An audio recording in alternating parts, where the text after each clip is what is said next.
Hello and welcome to today's episode of Dream Business, Dream Life. Today I'm joined by Helen Hanna. Helen works with female business owners over the age of 40 to help them boost productivity by supporting them to stop waking up with that 4 a.m. anxiety. She specialises in addiction and anxiety, as these are both a huge part of her personal story, which of course we're going to explore much more today. Hello, Helen. Great to have you, should I say, with us today. How are you? Hi, Emma. I am super excited to be here. I really do appreciate you having me here today. So thank you. My All good. absolute pleasure. My absolute pleasure. Right. Everybody knows me well by now. We go straight in. We're going to dive straight in. Helen, tell us your story. Oh, my goodness. Okay, so I'm Helen, and I am now at this point in my life a health and wellness coach and a life coach.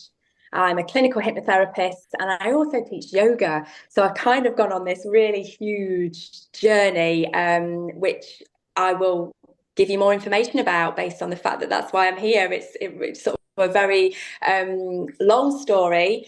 I was on a journey with alcohol, going back just over probably around about a decade ago, give or take. Time sometimes gets a little bit blurry, doesn't it, over the course of a few years. But there was a time when I was what I would have always described as a social drinker.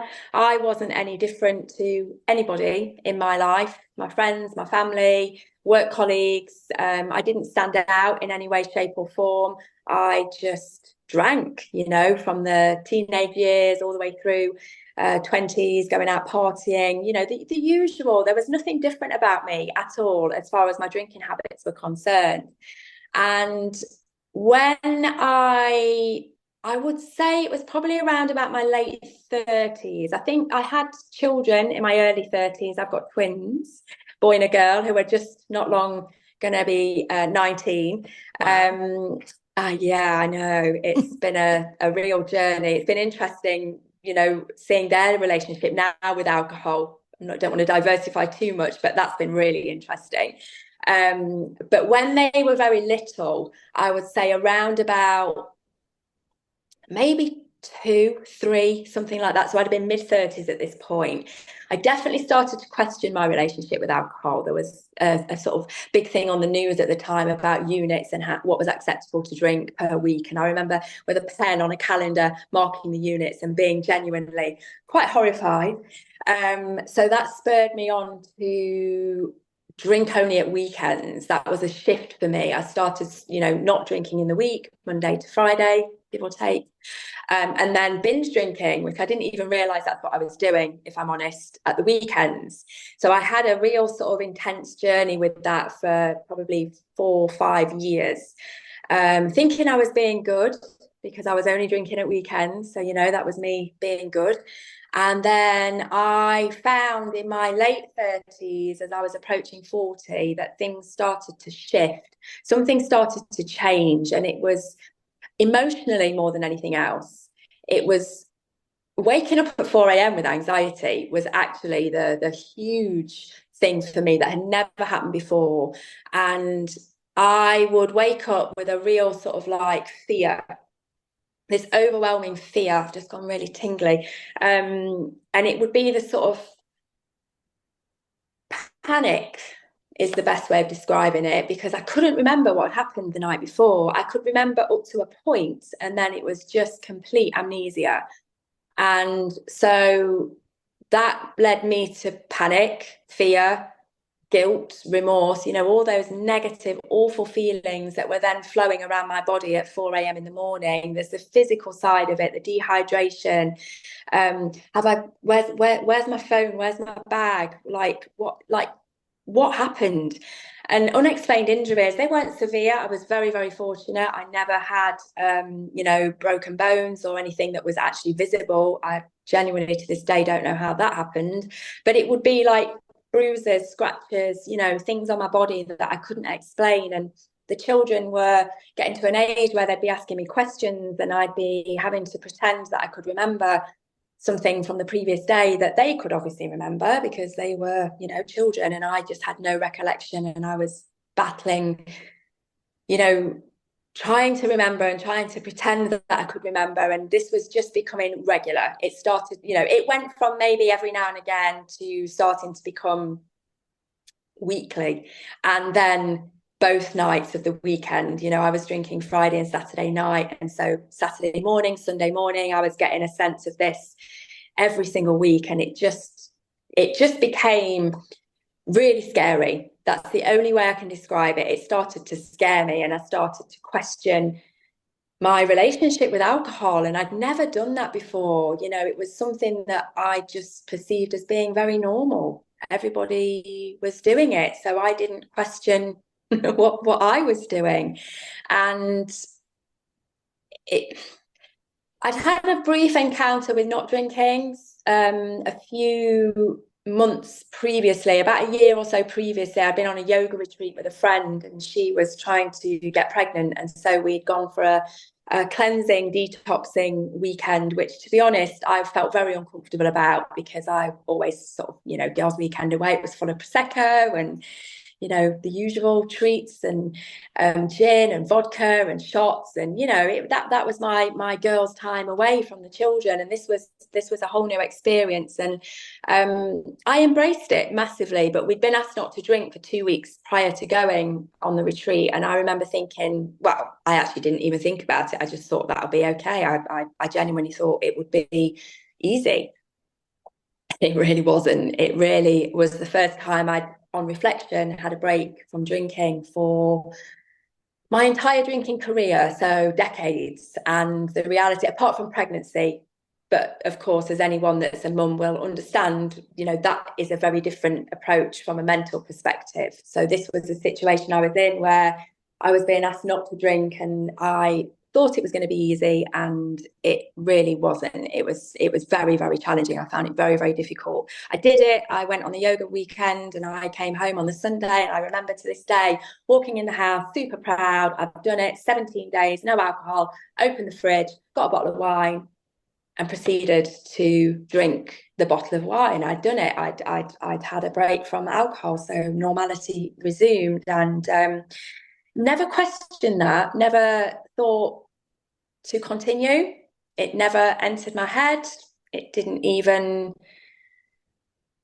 really didn't even become an option, which really still to this day quite surprises me. But anyway, fast forwarding to about 15 months later, I had a very, very heavy Christmas, New Year, and it was painful sort of coming into the new year, how I felt about myself, the embarrassment that I'd felt over some of the behaviour that I had done. And it was nothing terribly bad, but it was cringy, that cringy stuff that you do when I you've think had a it's drink. often the unknown, isn't it? You're not quite sure what you have done, therefore you assume it was something you don't want to know about.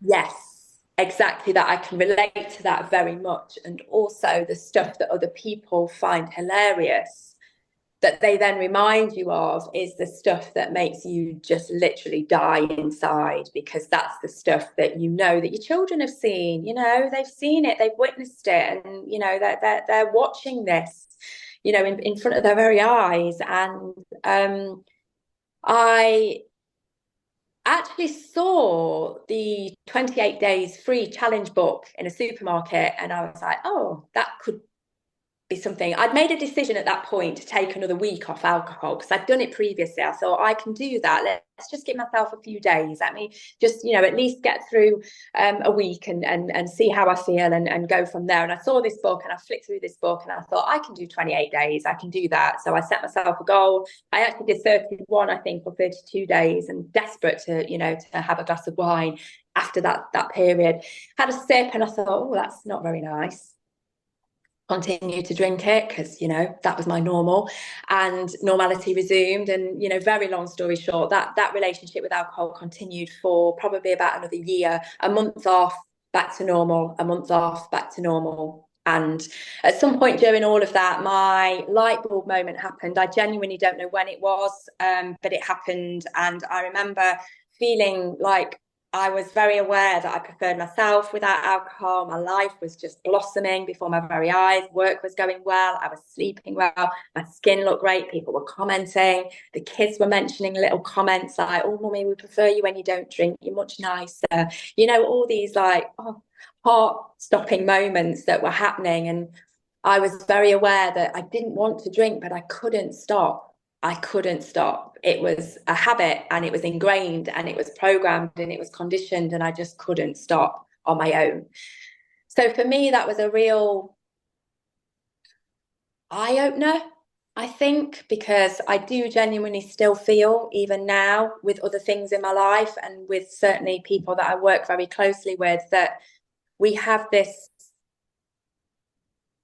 challenge with accepting that we need help, that we can't do things on our own. We as human beings seem to need to do everything by ourselves and be really self-sufficient and independent. And having the awareness that I was struggling was one thing, but taking it to that next step and admitting that I needed help was another thing. And then taking it even further and actually going out there and seeking help was just, it seemed like a really huge mountain to climb at the time.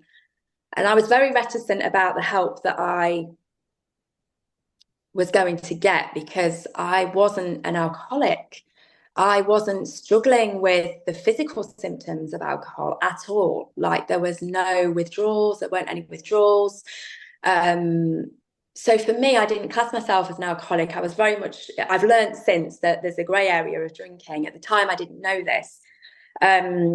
So I didn't feel comfortable with Alcoholics Anonymous. That didn't feel like it was the right place for me. I didn't want to go to the doctors because I didn't want it on my file, on my record. It didn't feel comfortable. So, we live in a generation of Google. And so I Googled, how to get support, and it came up with coaching. And I'd never heard of coaching. We're going back probably 7-ish, 8 years, something around that, give or take. And I'd never heard of coaching, didn't know what one was. So I took the plunge. I had a good chat with my husband. He was very supportive, very encouraging, which is, just priceless.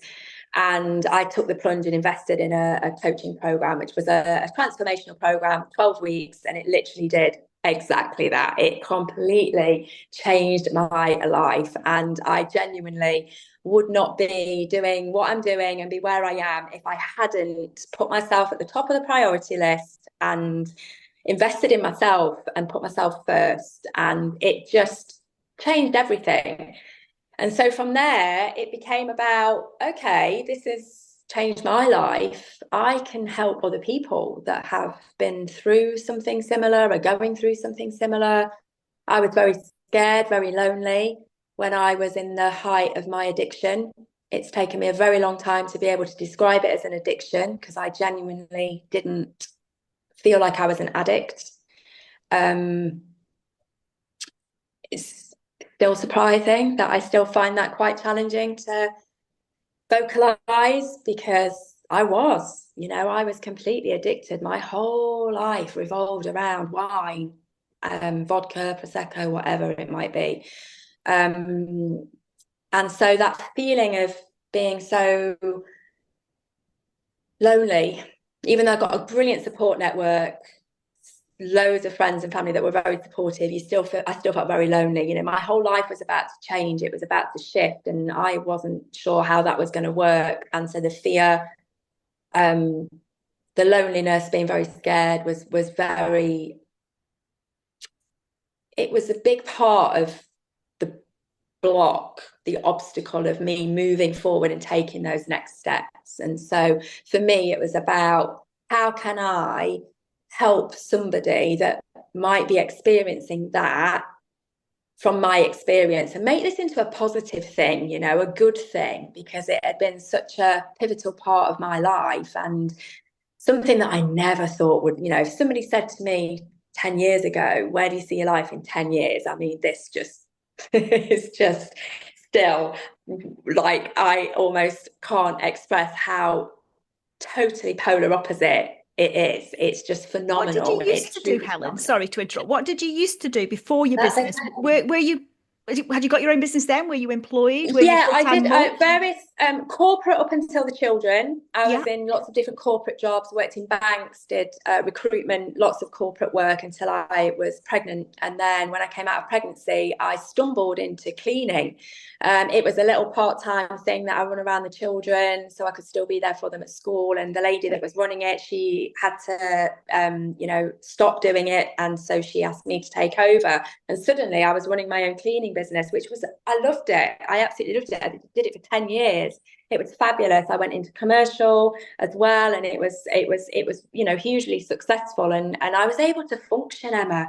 This is the thing that I look back on now. And I think, my goodness, how much more successful could you potentially have been in that job had I have been the way I am now? It wasn't meant to be. And I don't regret it. And I certainly don't miss it, but it's just interesting when you reflect sometimes as to Absolutely. how I could have, because it was I love that job, and there was a lot of running of the business alongside the actual cleaning, but predominantly, as any of us that clean our own homes or have cleaned in the past will know, the beauty of it is you can switch off. It's actually quite a wonderful thing to do with music on, isn't it? And just, you switch off and you go in your own little world. So I kind of spent 10 years doing that, I think, and being in my own little world and being able to do that and raise twins with the fog, the mist, the alcohol blur, and somehow I functioned, and I functioned very, very well. So I am still shocked that that is the case, but I know that there are a lot of people out there that manage to do the same. So That's when it. we And I talk about suppose what alcoholism, so I was going to say, and what you now sit here and say, I could have, I should have, if I'd have done this differently, that's what you can help other people with now, isn't it? So yes, they it's don't almost make bridging the that same. gap. Yes. It's bridging that gap from knowing that you are somebody that is potentially questioning, because remember, I didn't question my relationship with alcohol. There was a big part of my life where I didn't question it, so there's likely to be people that are still in that zone.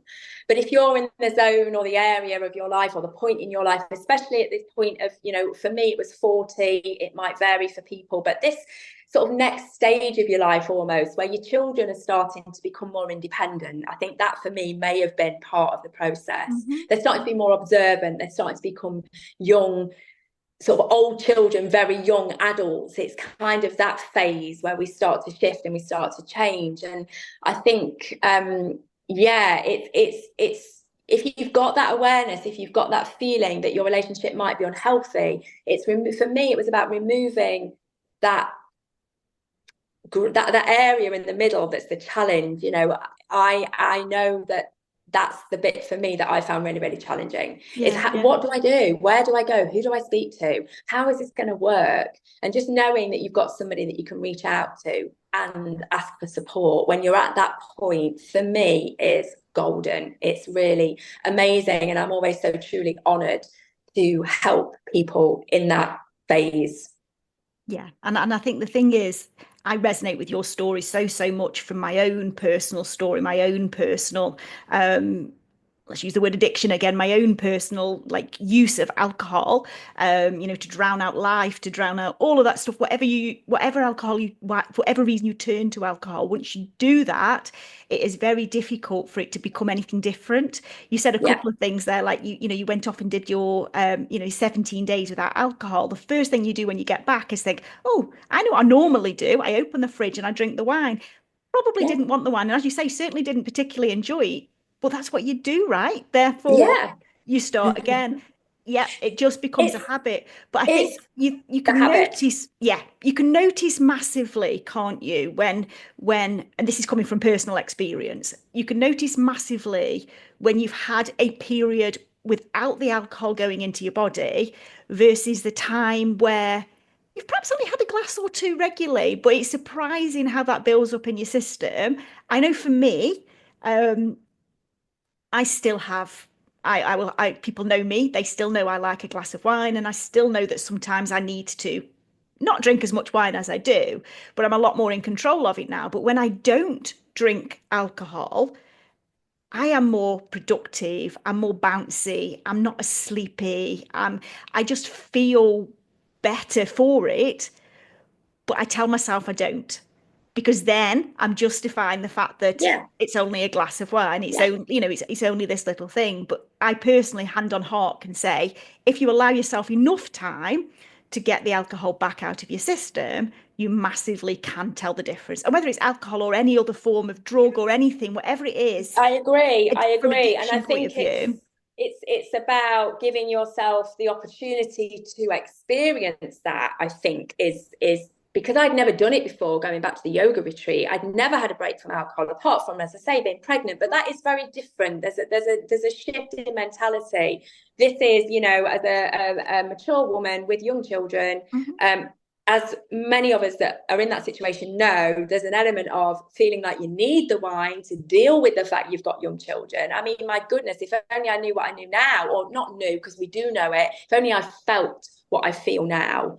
And I don't like to dwell too much on the past because it can be really painful. I'm doing a lot of my own healing at the moment around, the backlash of some of the feelings and emotions that we bury because how much, talking about the cleaning business, but how much better could I have been as a mom if I hadn't have been drinking the wine? And that is challenging to Yeah. dig into, especially when you've come out the other side. I'm nearly sober for, it's I think 6 years in March. Alcohol doesn't even enter my mind. This isn't a one, thank you. This isn't a one day at a time scenario, which I hear a lot in the alcohol world. This is me choosing not to drink. I don't want to drink. I can't think of anything worse. It doesn't appeal to me. I don't like the smell of it. I don't like the taste of it. I have no desire whatsoever to drink. So that for me was a shift because I kind of expected it. We sort of indoctrinated that, alcoholism is one day at a time. You can never have a drink. And don't get me wrong, I don't want to drink. It's the desire's not there, but I could have one. If I wanted one, I can have one. I'm not an alcoholic.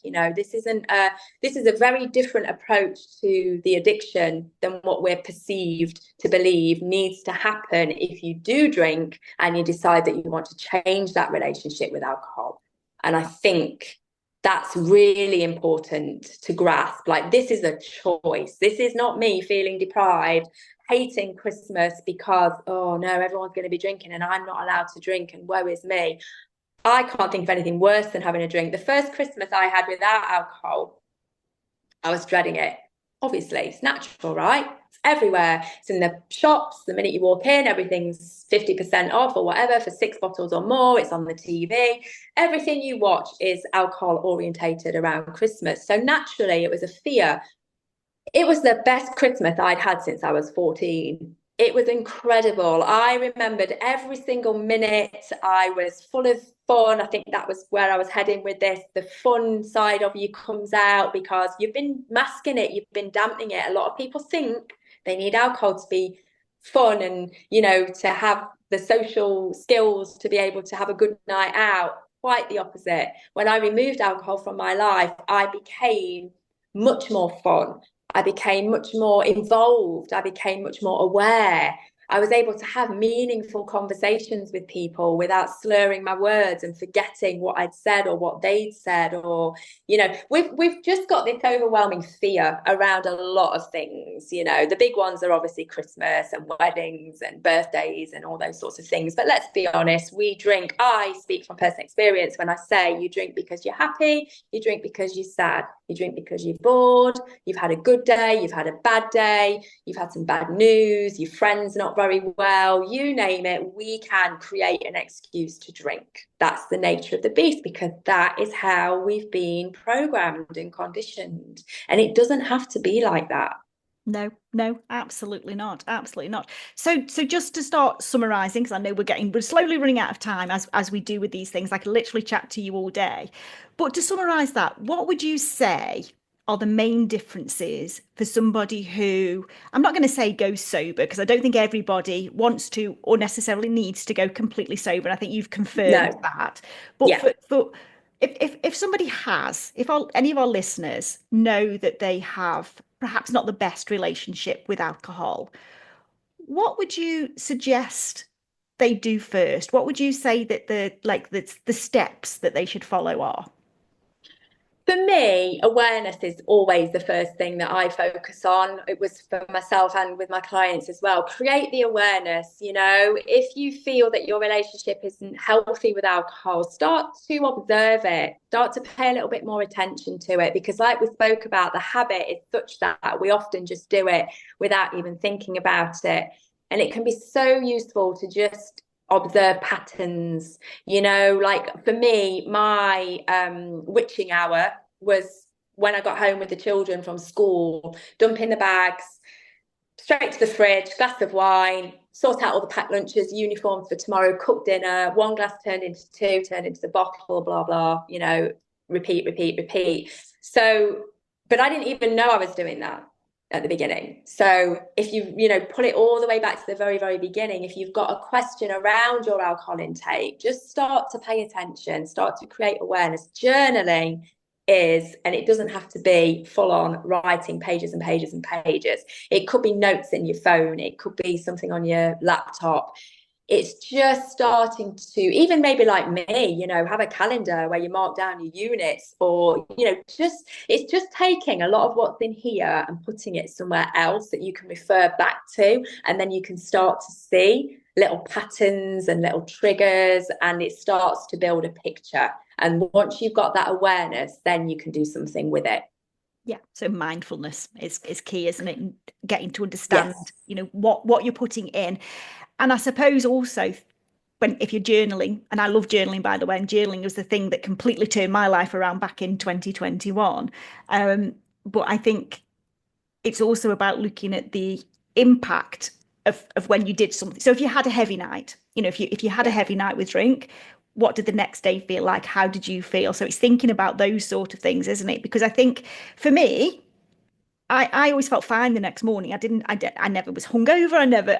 Because I was just used to it, but I probably did feel pretty awful.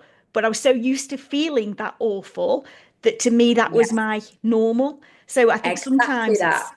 yeah, it's that sitting back and really thinking about, okay, you feel fine, but this is your normal fine. Do you really feel fine? Do you feel motivated? Do you feel, have you been awake all through the night, not sleeping properly? Are you a bit more snappy? All of the things that, potentially could be happening. It's becoming more aware of those things, isn't it?